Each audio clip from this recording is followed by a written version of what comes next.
today, what I want to do real quick for this live is I want to talk to you about one secret that can help you get the love or the relationship that you're looking for. And like I said, this applies to both men and women. And my husband and I were just talking about this. We really resonated with this concept.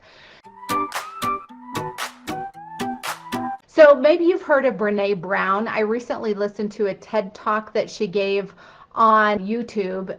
It was on the power of vulnerability. And during the presentation that she gave, she said something that really, really struck me. She said that people who have wholehearted, vulnerable, intimate, connected, and close relationships just have one thing that separates them from people who don't have these kind of life-giving relationships. And that one thing is that they believe that it's possible.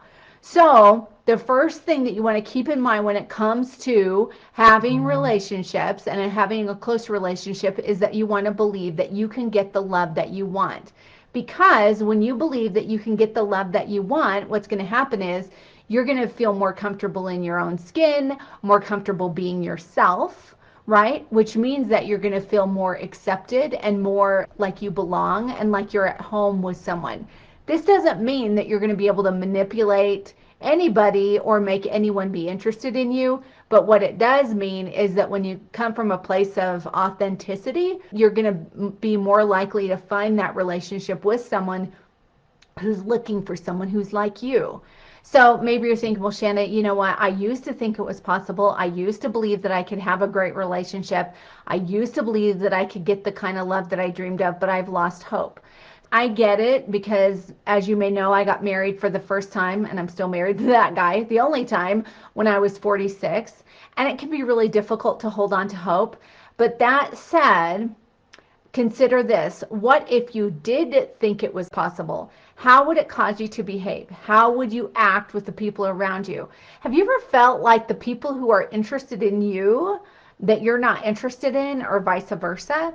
And you feel like the people who you're not interested in that you can just be yourself around? Well, what does that say about your desirability? It tells you that who you are is just fine. So one way is that, like I said, when we're just ourselves, and if you just believe it's possible, is that instead of running away from relationship problems, it affects us not only we can be ourselves, but instead of running away from relationship problems or cutting people off, men or women off when it doesn't work out the way that we want it to, what we'll do is we'll press into relationship problems because we believe that love is possible.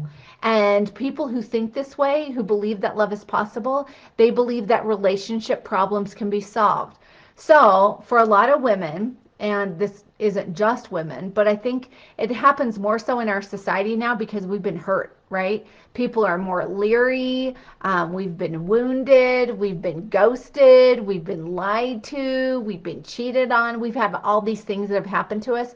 And one thing that women can do, and maybe men do this too, I don't know, is that when we see something that we don't like, what we do instead of pressing into that problem to have that wholehearted relationship that's courageous, instead what we do is we walk away.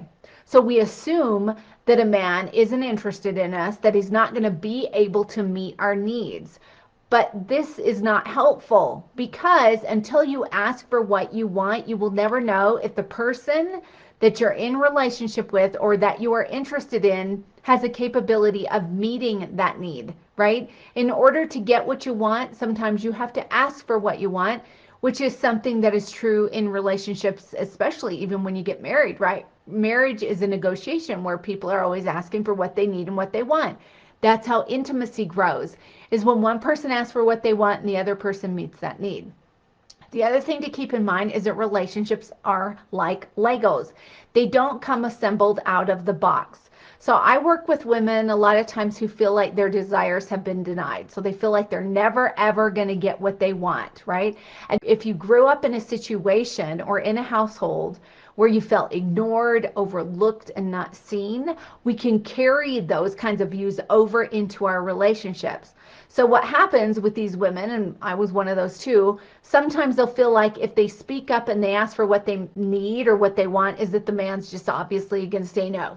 So I'm not even going to ask. I'm not even going to try. it's not going to work out. He's not going to give me what I want. So instead of asking, I'm just going to walk away. And then they start thinking, well, this relationship just isn't right.